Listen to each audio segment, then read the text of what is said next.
المؤلف رحمه الله تعالى ونفعنا بعلومه في الدارين آمين. Kesan muhasabah. Secara tegasnya muhasabah pasti menghasilkan perasaan bertanggungjawab terhadap Allah Ta'ala, makhluknya serta diri mukallaf dengan taklif syarak yang terdiri dari suruhan dan tegahan. Tuan-tuan muslimin, muslimat sedang jemaah yang dirahmati Allah sekalian, alhamdulillah, pertama dan selama-lamanya kita panjatkan puji syukur pada Allah. Dengan izin taufik hidayah Allah Ta'ala juga pada malam ini kita sambung lagi bacaan kitab Haqa'iq Anit Tasawuf, susunan Fadilatul Syekh Abdul Qadir Isa Al-Halabi rahimahullahu ta'ala. Kita berada pada bab berkaitan dengan muhasabah. Metod yang kedua di dalam praktikal perjalanan seorang salik atau seorang hamba atau diri kita yang berkeinginan untuk menghampirkan dirinya kepada Allah. Sebelum bab muhasabah kita ada bab taubah. Di bab yang kedua ataupun praktikal yang kedua, amali yang kedua, perkara amal yang perlu kita buat dalam perjalanan kita mendekatkan diri pada Allah ialah kena ada waktu kita memuhasabah diri.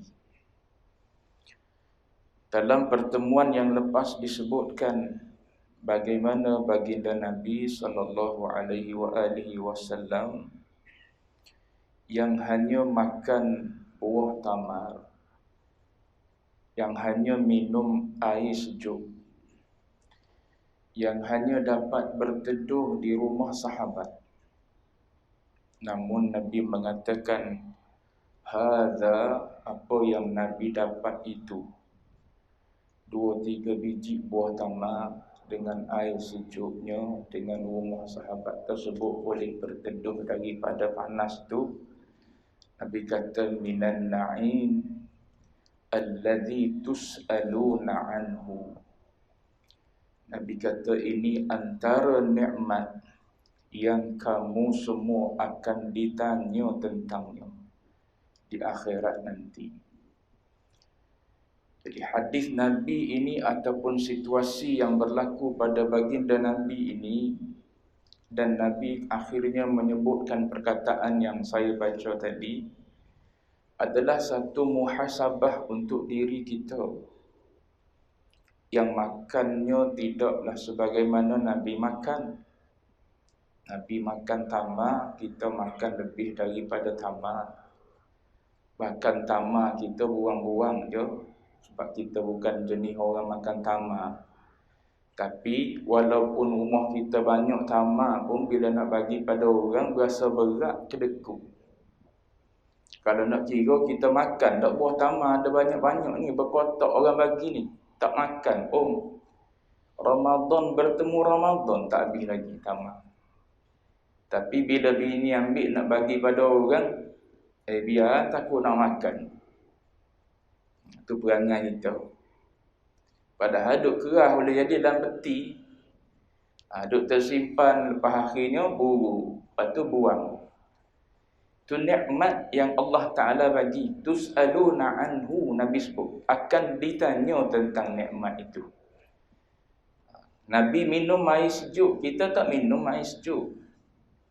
Bukan air sejuk sajalah minum air sejuk, tapi bukan air sejuk saja kita minum. Apa yang telitah kita nak minum, kita dapat. Kita pergi cari.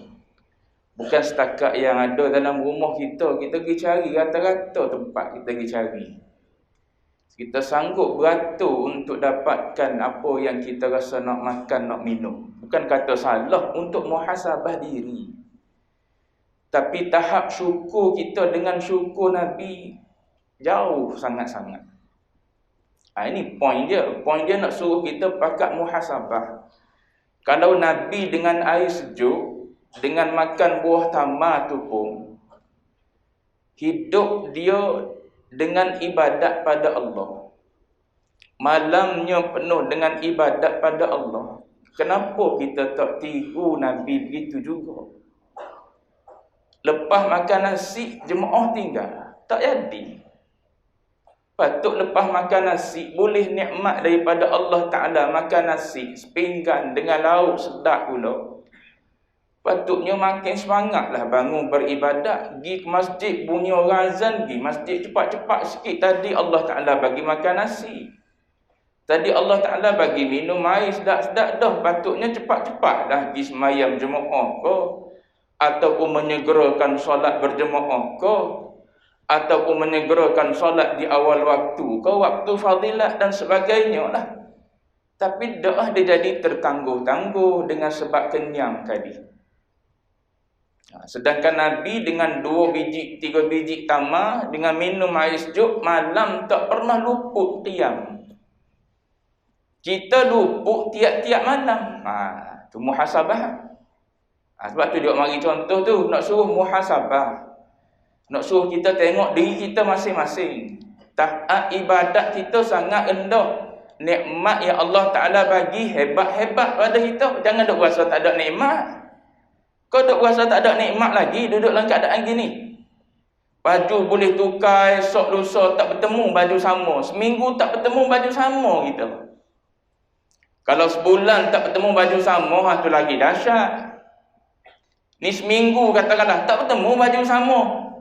Sebab apa? Jubah ada 7 lah, 7 pusingan. Kalau sebulan yang tu dahsyat sangat lah. Sebulan tak bertemu baju sama, orang bekerja tak pelik itu. Orang bekerja di office dan sebagainya lah. Tak pelik sebulan tak bertemu baju sama. Sebab apa? Dia kata kalau baju sama, orang duk tanya, hari tu pakai dah baju ni dah. Pelik apa? Pelik apa orang tanya kita pakai baju dah pakai itu? Kita bukan curi kan tu. Tapi tak boleh nak beritahu perangai kita. Bukan kata salah. Nak beritahu perangai kita ni, bila orang tanya, kita kata tak boleh kena ada baju lebih daripada seminggu. Sebab apa? Nanti orang tanya, kita pakai dah minggu ni, minggu lepas pakai dah, minggu depan pakai pula. Nak beritahunya, kalau kita boleh duduk dalam keadaan nikmat begitu banyak, ibadat tak bertambah-tambah, tu poin nak suruh muhasabah diri. Biar selari dengan nikmat Allah Ta'ala bagi banyak. Ibadat makin indah, makin cantik, makin jaga, makin jadi orang baik, makin jadi orang soleh, makin jadi orang banyak amal, makin betul hati jiwa dengan Allah Ta'ala, makin bersyukur pada Allah Ta'ala. Nak gitu. Tu dia mari bab kedua, muhasabah diri. Sebab kita duduk dalam nikmat Allah. Baik.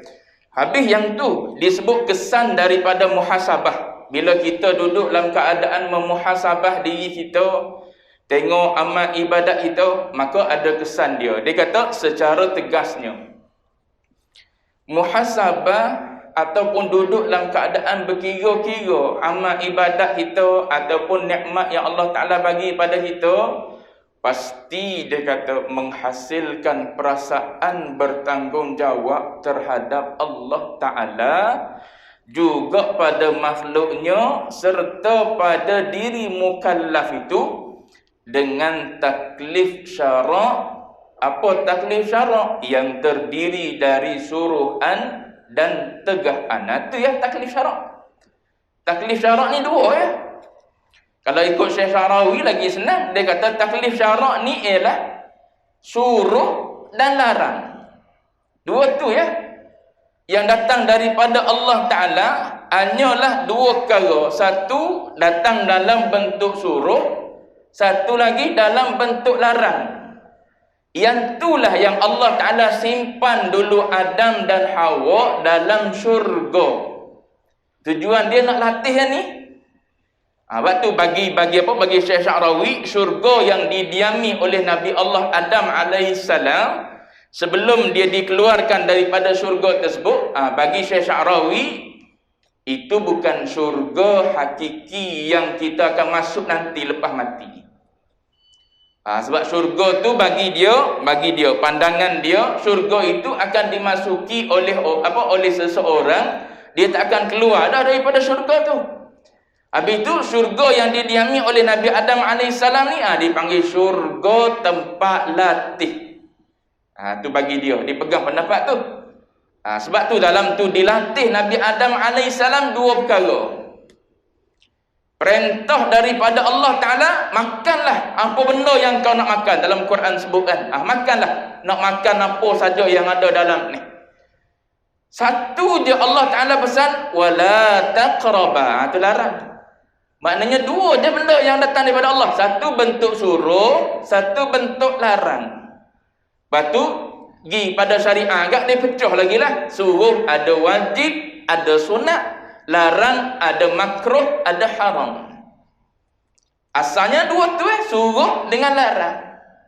Tak susah pun syariat ni. Suruh atas jalan sunat, suruh atas jalan wajib. Larang atas jalan haram, larang atas jalan makruh. Pada orang mukallaf dia kata, duduk tengok benda ni yang wajib selesai ke tidak. Tu kesan daripada muhasabah. Duk tengok diri kita, duk kira-kira diri kita yang wajib kita ni macam mana. Yang solat-solat fardu kita ni, puasa-puasa kita bulan Ramadan ni, haji yang kita pergi dah ataupun baru nak pergi ni, kita buat dah sebelum daripada ni pergi haji ni, sempurna ke, mabrurah ke, malburu. Kalau mabrurah, okey, alhamdulillah, jadi haji yang makbul di sisi Allah. Kok jadi malburu? Gi ke Mekah duk cari rokok juga. Contoh tuan-tuan, contoh. Jangan marah nampak jeling lain macam. Contoh duk cari kedai kopi juga. Ada orang gitu. Gi ke Mekah duk cari kedai kopi juga, cari geng, jom kita pergi minum. Kita pergi cari kepala kambing. Tak salah nak cari kepala kambing, cari pergi kepala unta, kepala apa pun. Tapi tujuan asal gitu nak buat apa? Kadang-kadang duk cari kepala kambing, kepala unta, jemaah terlepas. Pada hari niat nak duduk di Baitillahil Haram, nak duduk Masjidil Haram, nak duduk Masjid Nabawi, tak jadi. Dia berasa panah punggung, duduk dalam Masjidil Haram berasa panah punggung, meta panah dah punggung. Duduk dalam Masjid Nabawi gitu juga tak boleh duduk meta panah punggung lah, nak keluar. Lepas tu mulalah sekarang ni lagi senang ada WhatsApp member. Mudah hotel mana? Mari kita pergi ambil taksi, pergi situ, pergi sini. Tengok-tengok jadi pelancongan. Takut sia-sia. Bila kita duk mikir gitu, aku ni nak pergi buat umrah ni contoh. Nak buat umrah. Pergi ke mana dulu? Turki dulu, umrah dulu. Takut ni cerita ni bab muhasabah. Takut bila ambil package pergi Turki dulu, rupa-rupanya aku ni bukan nak pergi umrah sangat, nak pergi Turki benar. Nak pergi main belong, nak pergi main salji contohnya. Takut umrah sia-sia, habis pitih 10,000, pahala umrah tak ada. Ni point nak suruh muhasabah ibadah. Sebab Allah Ta'ala suruh dengan larang. Suruh atas jalan sunat. Tengok amalan sunat buat dah ke tak lagi. Dah buat banyak ke belum? Kalau tuan-tuan lah dah buat banyak ke belum? Kalau orang awam lagi, dah buat ke belum? Tak buat lagi, tak lekat lagi. Rawatib yang muakkadah tak lekat lagi gitu. Muhasabah lah. Sampai bila aku tak nak buat sembahyang sunat rawatib muakkadah ni.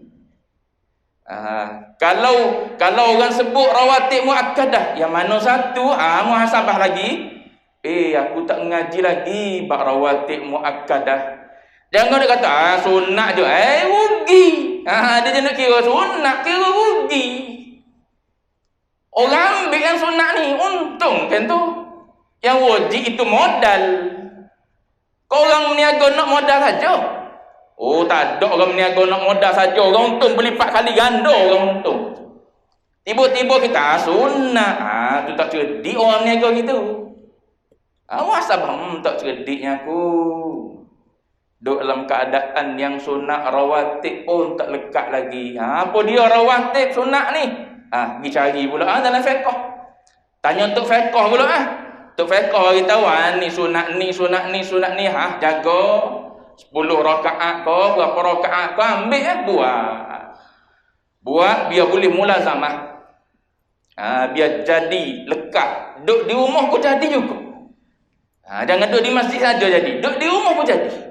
Tak sempat hari ni kaluk sangat dengan kerja ataupun atas jalan jam, balik semayang di rumah dah. Lekat juga sunat muakkadah tu. Biar lekat. Nak gitu. Tak lekat lagi. Aku ni. Gitu. Muhasabah. Tak lekat lagi. Semayang sunat muakkad. Contohnya. Ni contoh untuk tuan-tuan lah. Sebab tuan-tuan orang soleh dah. Yang fardu tak tinggal dah. Orang lebih bawah daripada tu lagi. Gak yang fardu pun nak kena cek lagi. Semayang kau tidak, tak tahu nak buat apa dan sebagainya. Ni tuan-tuan yang duduk solat dah ni, cacat sikit-sikit duduk ada dalam ibadat. Ada seorang jemaah semayang subuh bila? Pagi tadi ke pagi sebelum tu? Duduk sebelah saya semayang subuh. Bagusnya dia, tapi bagus tak bertempat gitu bagi saya lah. Tak tahulah tuan-tuan mengaji fiqh kan. Bagi saya bagus tak bertempat. Di tangan dia dililit tasbih digital. Tasbih digital kan yang tekan dia. Semayang subuh. Jadi bila imam baca surah, dia tekan tasbih tu tengah semayang. Mulut dia berzikir. Dia semayang tak kursi duduk, kita semayang diri. Nampak lah. Nampaklah dia duduk atas kursi, dia tekan tasbih. Apa benda yang dia tasbih tak tahu. Apa benda yang dia ucap di mulut, tapi tangan duduk tekan tasbih. Dari sudut batal tak batal lah sebab bukan pergerakan kecil. Tapi ada ketika bila dia halik sangat dia dengan zikir, dia gerak gini. Muhasabah. Waktu bacaan imam, sunat dengar. Bukan sunat buat benda lain. Aku zikir. Bukan tepat dia. Lepas mayang suruh zikir, akak kursi keluar pula. Perangai. Dia kata, muhasabah. Tepat orang suruh duduk zikir. Sebelum daripada naik fajar, duduk sebelum naik matahari. Orang suruh duduk zikir. Sebab apa? Nabi duduk lepas naik subuh sampai naik matahari. Tak nak duduk pula. Berkaluk-kaluk dengan orang muda. Orang muda nak pergi kerja. Kita orang pecing sibuk juga. Nak ke mana tak tahu. Itu muhasabah tu. Bukan marah ni, muhasabah. Kaluk orang muda juga. Kita kerja dah kita pecing. Dah nak ke mana lagi? Duk tunggu matahari naik. Semayang isyraq kau. Nak semayang duha sekali kau. Tak boleh. Dia jadi panas punggung. Waktu orang mengajar nak lari. Tak nak dengar. Dah jadi. Waktu orang suruh zikir, tak nak zikir. Tidak tepat zikir, nak zikir. Benda macam-macam. Tadi saya tengok, saya semayang zuhur di satu masjid. InsyaAllah ada akhi kita. Bagus dah maknanya, orang muda masuk semayang Jumaat zuhur. Hari kerja, maknanya dia orang bagus. Tapi ambil wudu, kaki sebelah tak basuh. Bukan tak basuh tak kena air. Basuh dua-dua kaki. Tapi sebelah tu kering. Memang kering betul. Gitu kalau tak ada orang royak, tak ada orang bagi tahu jawab dia, semayang gitu. Tu waktu kita tengok. Kalau tak ada orang tengok, tak tahu dah berapa kali lagi. Kering. Tak ada air langsung kena situ. Muhasabah. Umur kita berapa dah, ibadat masih cacat banyak lagi. Nak mati esok dosa dah kita. Apatah lagi mati disembunyikan, tak tahu bila mati. Lagi-lagi sepatutnya kena muhasabah. Amal ibadat tak banyak.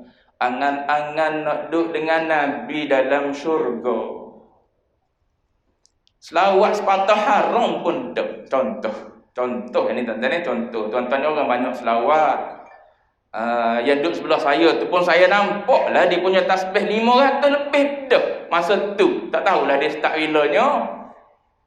Tuan-tuan ni banyak selawat. Cuma kalau kita cita-cita nak duduk dengan Nabi, selawat duk kan. Payahlah gitu. Formula mudah kan payah. Itu. Cari jalan. Waktu kita hidup ni cari jalan macam mana nak duduk dekat dengan Nabi kita ni di akhirat. Sebab tak ada orang di akhirat tu, ulama sebut di akhirat tu Allah Ta'ala jadi ibarat untuk dia. Akhirat ni Allah Ta'ala jadi untuk dia. Maknanya ibarat macam dia tuan rumah hari tu. Nabi-nabi lain tak berani nak angkat kepala. Dia seorang-seorang angkat kepala minta dengan Allah Ta'ala supaya percepatkan hisab. Tu tuan-tuan bacalah dalam hadis. Dia ada tu tuan-tuan mengaji hadis kan. Bertemu dengan hadis-hadis macam tu. Ibarat akhirat ni Allah Ta'ala jadikan untuk baginda Nabi Muhammad. Dahlah, dialah orang yang mula-mula keluar daripada kubur. Dialah pula orang yang pergi menghadap Allah Ta'ala supaya dipercepatkan apa? Kira bicara hisab. Nabi-nabi lain gimana? Adam alaihissalam, Ibrahim alaihissalam, Musa alaihissalam. Mana ni ulul azmi dan ulul azmi lain ni? Tak ada hak pada hari tersebut. Dia seorang-seorangnya manusia yang berhak pada hari itu. Wah, dia tunggu pula. Dia ada kausar dia ada kolam dia. Seolah-olah kiamat akhirat ni Allah Ta'ala jadikan untuk dia. Ulama kata ayat seolah-olah. Faham betul? Sagi jajah koksi. Faham ke koksi? Jajah sembarangan. Seolah-olah gitu. Sebab dia je mampu gitu. Dia buat apa pun Tuhan tak marah. Dia buat apa pun Tuhan tak marah. Nabi-nabi lain tak berani sebab apa? Hari ni Nabi-nabi lain sebut Allah Ta'ala marah dengan marah yang tak pernah marah sebelum ni gitu, dan tak akan marah dah pada hari ni sebegini akan datang. Maknanya sangat-sangat marah pada hari itu. Tapi dalam keadaan begitu, dia seorang berani. Maknanya dia seorang yang layak. Gitu. Bukan berani maknanya dia tak takut pada Allah. Tidak. Nak beritahu dia seorang layak untuk buat apa yang Allah Subhanahu Wa Taala akan setuju dengan dia nanti. Kalau kita tak cari dia, jauh dengan dia, payahlah jawab dia. Ni mesti orang cari tok wakil kan ni. Bukan tok wakil. Tok wakil cari kita. Gitu mesti ni. Mesti tok wakil cari kita. Ibarat gitu, kita cari Nabi. Supaya persiapan untuk duduk dekat dengan dia adalah di dunia. Macam Syekh Dr. Yusri Rusdi Mesir, dia pernah sebut ada dua hadis Nabi sebut orang yang paling dekat dengan aku di akhirat nanti. Satu riwayat Nabi sebut ialah orang yang paling baik akhlak. Ahasinukum akhlaqa, Nabi sebut. Orang yang paling baik akhlak dia. Orang ni orang yang paling dekat dengan aku. Ni kita duk mengaji tasawuf ni nak suruh comel akhlak ni. Sebab apa ni? Tujuan nak duduk dekat dengan Nabi. Sebab Nabi kata dah ni, orang yang paling baik akhlak duduk dekat dengan aku di akhirat. Satu lagi riwayat ialah Nabi kata orang yang akan duduk dekat dengan aku ialah orang yang paling banyak selawat pada aku. Dr. Yusri Rusdi dia sebut, dia kata hadis ni Nabi cerita pada seorang. Maksud dia apa? Dia kata maknanya orang yang nak sampai pada akhlak yang paling hebat mesti lalu kok banyak selawat pada Nabi. Di kampung gua tu. Sebab Nabi kata orang paling banyak selawat paling dekat dengan Nabi. Lepas tu yang ni orang yang paling baik akhlak dekat dengan Nabi. Maknanya nak menghasilkan akhlak yang baik, kena banyak selawat dengan Nabi. Bila banyak selawat pada Nabi, akhlak jadi comel. Tak lagi dah. Akhlak jadi comel dah selawat pada Nabi. Sebut Nabi je. Tuan-tuan tengok orang Arab kan. Orang Arab kalau bergaduh bertumbuk. Saya biasa tengok depan mata sendiri lah waktu duduk ngaji dulu. Orang Arab ni kalau bergaduh bertumbuk, orang kata sallu ala Nabi. Selawat Nabi kan. Beres hadu, selesai. Sallu ala Nabi, Allahumma salli ala Sayyidina Muhammad. Tadi dalam hati punya nak marah, punya berdendam, punya benci. Bila sebut sallu ala Nabi, mereka berhenti selawat pada Nabi, peluk, cium. Ta'anaqa. Peluk, cium pipi kiri kanan, beres, selesai. Ibarat kosong-kosong. Tu baru sebut sallu ala Nabi. Baru sebut Muhammad, dah bagi kesan pada jiwa. Peliklah kalau orang tak bagi sebut Muhammad. Muhammad ni manusia, lagi pelik kalau orang tak bagi sebut Allah. Pelik lagi pelik. Saya memang lagi pelik kalau orang kata tak boleh sebut Allah saja-saja. Sebab apa? Nabi mana ajar sebut Allah saja. Allah saja tak sempurna dari sudut mana? Pelik. Sebut Muhammad pun orang boleh beri kesan pada jiwa. Ini kan sebut Allah. Muhammad ni masih makhluk lagi, boleh bagi kesan dah pada jiwa. Sebut Allah ni Khaliq, lebih jauh bagi kesan pada jiwa. Tapi kita duk baca kut media, duk dengar kut YouTube kadang-kadang terpengaruh. Dengar orang ni pula ada title doktor pula, pensyarah, profesor media pula duk kata tak boleh. Iyalah lalu kita. Ulama dulu tak ada masalah mengharuskannya, tapi dah kita duk mengaji secara media sosial gitu, maka boleh jadi kita pakai pendapat orang lain. Padahal dari sudut logik, sebut Allah pasti bagi kesan. Orang yang nak bunuh Nabi itu kan Nabi sebut Allah je kan.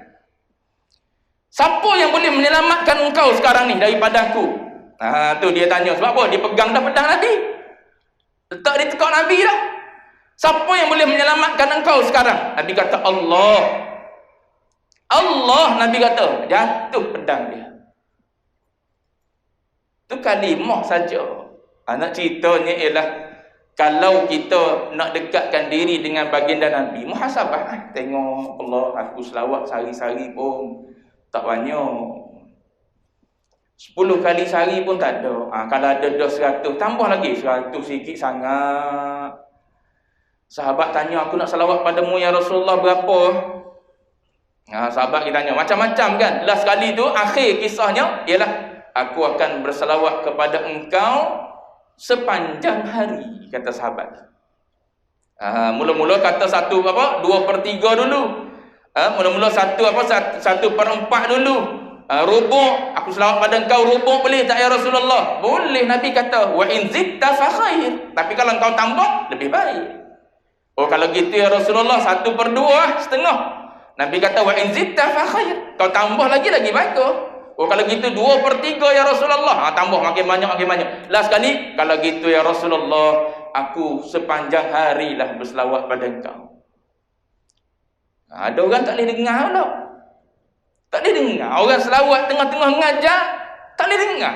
Allahumma salli ala Sayyidina Muhammad, dia pun sambung mengajar. Allahumma salli ala Sayyidina Muhammad, dia pun sambung mengajar. Tak boleh dengar gitu. Apa ni selawat gini? Padahal orang dengar tu boleh pahala dah. Kita nak selawat dah. Kita tolong dengar orang selawat, kita pun boleh jadi terikut-ikut selawat juga. Tapi tak boleh. Dia jadi rigid. Bila mana orang itu tidak ada cinta pada Nabi. Itu poin untuk muhasabah. Tengok diri kita, Masya Allah. Dengan Nabi pun jauh, dengan Allah Ta'ala pun jauh. Amal ibadat banyak cacat celah lagi, yang wajibnya, yang sunatnya. Itu tujuan muhasabah. Bila kita duduk itu, kita tengok, baru kita nampak taklif syarak yang terdiri dari suruhan dan tegahan tu banyak lagi cacat celah dia. Baik. Melalui muhasabah, manusia faham bahawa mereka tidak diciptakan sia-sia. Pastinya dia kembali kepada Allah Ta'ala seperti mana dikhabarkan oleh baginda Nabi SAW. Tengok satu hadis Nabi. Dia sebut, baca cepat-cepat sikit. Nak Nabi buat muhasabah. Berapa bulan dah dia baca muhasabah. Qala Rasulullah sallallahu alaihi wasallam, Nabi kata, ma minkum min ahadin illa sayukallimuhu Allah, laisa bainahu wa bainahu tarjuman, fayanzuru aymana minhu fala yara illa ma qaddama, wa yanzuru ash'ama minhu fala yara illa ma qaddama, wa yanzuru bayna yadayhi fala yara illa an-nara tilqa'a wajhihi, fattaqun nara walau bisyaqqi tamrah, faman lam yajid fa bi kalimatin thayyibah. Tiada seorang pun daripada kamu kecuali Allah pasti akan bercakap dengannya. Ini cerita di akhirat sana. Ini cerita di akhirat nanti ni. Nabi sebut, tiada seorang pun daripada kamu kecuali Allah pasti akan bercakap dengannya. Pada masa tu Nabi kata, tiada penterjemah di antara seorang tu dengan Allah Ta'ala.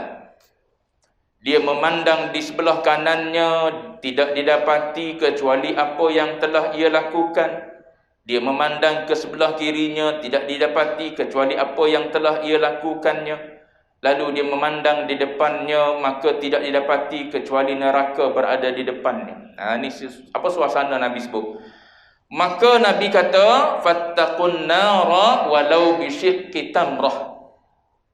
Maka takutlah kamu kepada neraka, walaupun dengan bersedekah sebelah taman. Tengok, Nabi ajar umat dia. Apa maksud Nabi ni dengan sebelah taman ni? Ada ke orang bagi sebelah taman? Rasa tak ada kot zaman kita sebelah taman. Kalau zaman Rasulullah dulu boleh jadi sebelah taman, ada sebiji ke bawah taman bagi. Nabi sebelah, Aisyah sebelah. Sebab ada sebiji lah. Zaman kita ni bukan sebiji, rasanya sekotak. Bukan kotak lah, kotak-kotak lagi. Ada gambar lagi. Parti mana-mana bubuh kata tu. Contoh lah kan tuan-tuan. Nak pilihan raya gitulah. Dia naik dah di atas jalan raya. Mana tadi?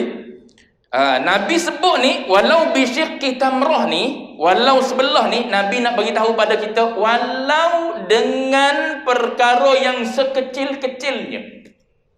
Tidak. Pastikan dia kebaikan juga, walaupun sekecil-kecilnya.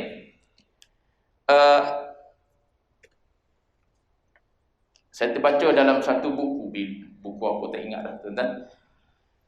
Ulama sebut, walaupun contohnya orang susah datang bertemu dengan kita. Kebetulan kita ni pun orang yang tak ada juga. Kita bukan orang berada. Kita pun orang yang tak boleh nak memberi pada dia. Dia nak duit RM5, RM10, RM1. Kita pun tak ada juga pada masa tu. Jangan biarkan kita terlepas melakukan kebaikan pada orang ni. Habis tu nak buat macam mana? Ulama kata, tolong doakan orang ini supaya dia dimudahkan. Allah selesaikan hajat dan keperluan dia. Kebaikan. Kita tak mampu nak bagi. RM1 pun kita tak ada. 50 sen pun tak ada. Contohnya kita tak bawa duit. Contohnya duit ada katakanlah kat rumah. Tak bawa. Sebab apa? Mari masjid. Dia tunggu di tangga tu. Jangan lalu saja. Saya doakan mudah-mudahan Tuhan diselesaikan segala masalah, dilapangkan rezeki, dimudahkan urusan. Itu kebajikan tu. Jangan lalu saja. Ni jeling pun dah. Hina pula lagi. Tak ada apa-apa. Berasa kita mulia daripada dia pula. Tak ada apa-apa lah. Kita berasa kita tinggi, kita hebat, kita hina. Punah lah kita.